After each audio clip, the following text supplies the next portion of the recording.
So this is a stinging nettle. Most people will recognise them, but just to be sure, let's check the identification points. This one here has actually flowered and started to go to seed here. The leaves, you can see, are toothed on the edges, toothed, zigzagged. It's upright and the stem is actually square if you take a close look at it. But do watch out for those fine needle-like stings. Those are what are the ouchy parts. You can see that underneath all of those little hairs are what are going to give you a sting, and they're really, really fine, but they all point upwards, so there is a way to pick them without stinging yourself. Now this little fella is a little bit past its best because it's doing its flowering and seeding. It's not going to have as many nutrients because it's putting that into the seeds. Down here we've got some fresh ones. Now these are still above dog wee height.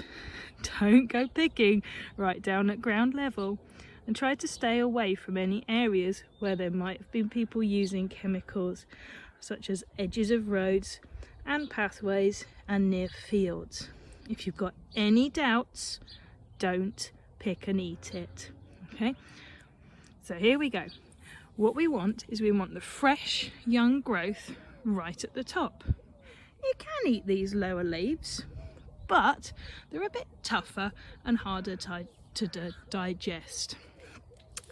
So if you take a look right up the top here, we want to take these. So we're going to pinch and pull. There we go. And because I've pulled in an upwards direction, I've managed to pick it without stinging myself. Then we want to stroke it. Oh, this is hard holding the camera and stroking. We want to stroke it upwards. That breaks all of the little hairs off, and if we roll it into a ball, perfect. Now if you do get stung, don't worry, it won't last very long. Gives you a nice little tingly feeling.